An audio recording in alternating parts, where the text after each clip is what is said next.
எனக்கு ஒரு வெள்ளைக்கார நண்பர் இருக்கிறார். பலருக்கு தெரிஞ்சிருக்கும் என்னை அறிஞ்சாக்களுக்கு. அவர்கிட்ட பேரை மாற்றி சொல்கிறேன். என்னெல்லாம் அவர் இந்த காணொலியில் பார்க்குறவர். அவர் பேர் ஜேம்ஸ் வைப்போமே. அவருக்கு ஒரு காதலி இருந்தார். அப்போ ஒரு நாள் கேட்டன். அவர் கொஞ்சம் ஒரு மனம் மாதிரி இருந்தார். அப்போ கேட்டன் என்ன என்றால் தான் காதலியை கைவிட்டுட்டேன்னு சொன்னார். அப்போ நான் கேட்டேன் ஏண்டாப்பா, நான் உங்களுக்கு ஏற்ற மாதிரி தமிழில் சொல்கிறேன்.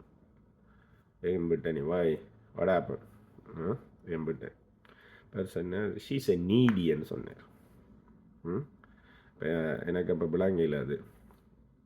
அப்போ என்னென்னு கேட்டால் அதுக்கு தமிழில் என்ன பொருள்னா, அவள் எப்பவும் தன்னை தன்னோட நெருக்கமாக தன்னை நீடி என்றால் எப்பவும் தான் பக்கத்தில் இருக்கணுமோ அல்லது அந்த இதில் இருக்கணும்னு சொன்னேன். அப்போ நான் கேட்டேன், அதால் என்ன பிரச்சனை உனக்கு? அது சொன்னார், இல்லை நான் ஓரளவு ரிசர்வ் டைம், எந்த நேரம் எனக்கு ஃபோன் எடுத்து தொந்தரவு பண்ணக்கூடாது, ஒரு நாளைக்கு ஒரு கழிச்சாக்கானும் கொஞ்சம் தூர இருக்கிற மாதிரி ஒரு பெண்ணு தான் நான் இனி பார்க்குறேன் அப்படின்னு சொல்லிவிட்டு கொஞ்ச நாள் கவலையில் இருந்தேன். அப்புறம் திரும்ப இன்னொரு பெண்ணை காதலிச்சார், 2 பிள்ளைகள்.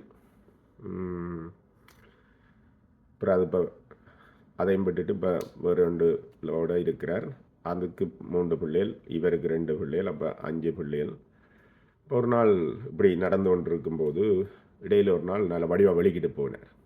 நான் கேட்டேன், ஜேம்ஸ் எங்கே போகிறேன், அப்படியெல்லாம் வலிக்கிட்டு போகிறேன்? இல்லை அம்மாவோட கல்யாணம் வீட்டுக்கு போகிறேன்னு சொன்னேன். எக்ஸ்கியூஸ் மீ, நான் கூட என்ன சொல்கிறேன்னு, அம்மா இப்போ புதுசாக ஒரு கல்யாணம் கட்டுற அதுக்கு போகிறேன்னு. இப்போ கொப்பரங்கிட்ட கொப்பர் வீட்டு அழுதுன்னு இருக்கிறார்.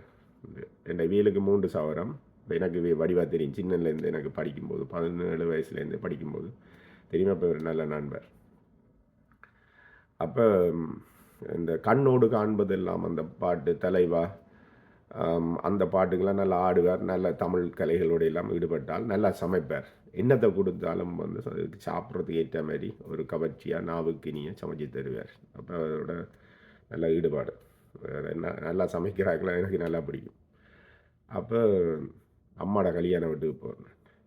அப்போ கொப்பர் வேறு யாரையும் கட்டே இல்லையான்னு கேட்டேன். அப்போ அவன் சொன்னார், சிச்சி அப்பா இப்போ கட்டுற மூட்டில் இல்லை, இன்னும் கொஞ்ச நாளில் அவரும் தொடங்குவார் பார்க்குறதுக்கு நினைக்கிறேன்னு சொன்னேன். இப்படி காலம் போச்சு, தேப்பன் கல்யாணம் கட்ட இல்லை. அப்புறம் ஒரு கொஞ்ச நாளில் சொன்னார், அம்மா செத்து போயிட்டா, செத்து வீட்டுக்கு போகிறேன்னு சொன்னார். அப்போ அப்பா என்னைறார், அப்பா கொம்மாவை பார்க்க வரே இல்லையா, 20 வருஷமோ 25 வருஷம் கொம்மாவோட வாழ்ந்தான்னு சொன்னேன்னு சொன்னேன். சொன்னார், இல்லை அப்பா அழுது கொண்டிருக்கிறார். அந்த மற்றவற்ற முகத்தில், யார் அம்மாவை அப்புறம் கல்யாணம் கட்டினவற்ற முகத்தில் அவருக்கு முடிக்க விருப்பம் இல்லைன்னு. அப்போ நான் இந்த கதையில் என்னத்துக்கு சொல்கிறேன்னு சொல்லி சொன்னால், என்னுடைய ஒரு கல்ச்சுரல் ஷாக் ஒன்று இருக்குது. அதாவது எங்களோட வாழ்க்கை முறை வேறு, ஐரோப்பியற்ற வாழ்க்கை முறை வேறு. புலம்பெயர்ந்த நாடுகளில் நாங்கள் இப்படியான ஒரு உளவியல் தாக்கத்துக்குள்ள இருக்கிறோம். எங்களை சுற்றி அது இருக்குது. அல்லது உலகமயமாக்கல், குளோபலைசேஷனுடைய அந்த ப்ரெஷரும் இருக்குது. அதுவும் ஒரு உளவியல் தாக்கம். மனம் உளைச்சல், இப்படியே கணக்கு சொல்லி கொண்டு போகலாமே, இப்படி இருக்குது. இப்படி பார்த்து கொண்டு போனால் அந்த காலத்திலேயே தவச்சாலைகள் அப்படின்னு சொல்லி இருந்திருக்கு. நம்முடைய மூத்த தமிழறிஞர் இளங்குமரனார், அவரும் இதில் சம்பந்தமாக நான் அவரோட கேட்கும்போது, திருச்சியில் திருவள்ளுவர் தவச்சாலை என்று சொல்லி ஒரு கோயில் மாதிரி ஒன்று வச்சிருந்தவர். அது மேலே கோயில் இல்லை, திருவள்ளுவர் இதை வச்சு போட்டு திருக்குறளில் இருக்கக்கூடிய மன அமைதியை கொண்டு வரக்கூடிய குறள்கள் அல்லது நம்பிக்கையை கொடுக்கக்கூடிய குறள்களை அதை செய்கிறது. நம்மளோட முந்தின காலத்திலேயும் உங்களுக்கு தெரியும், சதாவதானி அப்படி என்று சொல்லி கவர்நகர் என்று சொல்லி சொல்கிறது தமிழில். அது 16 கவர்நகர். கனக சுப்புரத்தினம் இப்போயும் தமிழ்நாட்டில் இருக்கிறார். 16 விஷயங்களை ரேடியாக அவதானிக்கக்கூடியார்கள். மனவள பயிற்சி கொடுக்குறார்கள். அந்த காலத்திலே மனவள பயிற்சி தவச்சாலைகள் என்று இருக்கிறது நம்முடைய சித்தர்கள் அல்லது இப்படியான விஷயங்களை தமிழ் மருத்துவத்தில் கொடுக்குற பேராற்றல் பெற்றார்கள். இதே நேரம் பார்த்தீங்கன்னு சொன்னால் விடுதலை புலிகளின் காலத்திலேயும் வந்து மக்களுக்கு ஒரு நம்பிக்கை ஊட்டுறதுக்கும் இந்த போரால் வரக்கூடிய உளவியல் பாதிப்புகளுக்குமாக கலையினூடாக நிறைய விஷயங்களை செய்திருக்கிறோம்.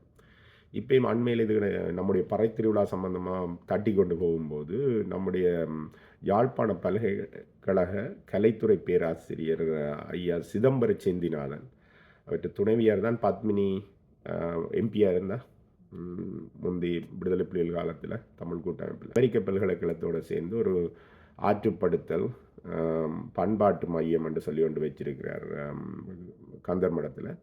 அதில் வந்து ஒரு ஆடல் பாடல் பறையோடு நடந்திருக்கு. பறை வந்து ஹீலிங் ஒரு வாத்தியம் என்று சொல்கிறது, அதாவது அமைதியை கொடுக்கறதோ ஒரு நோயை குணப்படுத்துகிற ஒரு இது மாதிரி தான். அதை ஒரு பாடல் உளவியல் ரீதியில் அதில் கொண்டு போகிறது. விடுதலை புலிகளே முந்தி செய்திருப்பினோம் நாங்கள் இருக்கின்றோம் அப்படியான பாட்டு. இந்த பாட்டும் ஒரு அருமையான பாட்டு. இதை வந்து எங்களோட மனவளம் சம்பந்தமாக ஆராயிராக்கள் நீங்கள் ஆராய்ஞ்சு பார்த்தீங்கன்னா இந்த பாட்டில் யாழ்ப்பாணத்து மக்களோ அல்லது நம்முடைய ஈழத்தமிழ் மக்கள் எதிர்நோக்கிற நிறைய பிரச்சனைகளை உளவியல் ரீதியாக வடிவாக எழுதியிருக்கிறேன். நிமிந்து நிற்போம் நசைந்து போக மாட்டோம் நாங்கள், நிமிந்து நிற்போம் உலகத்தாயின் மைந்தர்கள் நாங்கள் அப்படின்னு சொல்லி போகும். அந்த முழு பாட்டையும் பாருங்கள், நான் முந்திர பதிவில் போட்டிருக்கிறேன். அந்த பாடல் வந்து ஒரு உளவியல் பாடல். கியோ பண்ணும் எங்களுக்கு இருக்கக்கூடிய இந்த மன அழுத்தத்தை எல்லாம் வந்து குறைக்கும், நீக்கும்.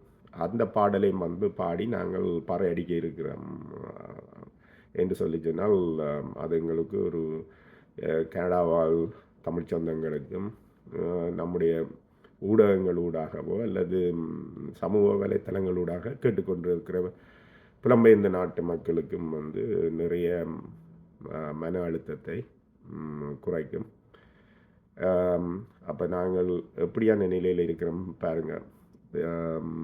மன அழுத்தம் கூடிய ஒரு சமூகமாக வந்து இந்த போராலையும் போருக்கு பின்னான பௌத்த சிங்கள பேரினவாதம், இந்திய வெள்ளாதிக்கம் போன்ற இதுகளுக்களையும் சிக்கி நிறைய பிரச்சனைகளை இருக்கிறோம். அதுகளை எதிர்கொள்கிறதுக்கு எங்களுக்கு கட்டாயம் ஒரு மன வலிமையும் அதை வந்து அடிக்கடி கியோ பண்ணுறதுக்கு பறை வாத்திய இசையும் வந்து தேவை. என்னென்னா அது பரம்பரையாக வந்தது. அது வந்து எங்களோட மரபணுவில் இருந்து கொண்டு இருக்கக்கூடியது. இப்போ விடுதலை போராட்ட காலத்தில் எல்லாம் வந்து நம்முடைய அமைப்புகள் எல்லாம் வந்து இபிஆரில் வேறு போன்ற அமைப்புகள் எல்லாம் வந்து கோயிலை இல்லாமல் பண்ணணும், அதுவும் ஒரு போராட்டத்துக்கு இடையூறாக இருக்குன்னு சொல்லும்போது கோயிலை இல்லாமல் பண்ணினா நிறைய மருத்துவமனைகள் கட்டணும் என்று சொல்லி கருத்துக்கள் எல்லாம் அந்த நிலவி இருக்குது. அப்படி இந்த நம்முடைய மனம் வளம் இருக்குல்ல, அது குறித்து நாங்கள் சிந்திக்கணும், வடிவாக செயற்படணும். நன்றி, வணக்கம். வாழ்தல் இது நாமார்க்கும் குடியெல்லாம் நம்மனி அஞ்சோம் பறை திருவிழா பிரைட்வுட் கிச்சன் ஆதரவில் நம்முடைய நந்தா கேட்டரிங் புரவலராக இருக்க ட்ரீம் கோச் லைன் அந்த பஸ் சர்வீஸ் என்ற ஆதரவிலையும் பிரேக்கின் விங்ஸ் ஆதரவிலையும் வந்து நடக்குது. எல்லோரும் கலந்து கொள்ளுவோம், பங்கு பெற்றுங்க.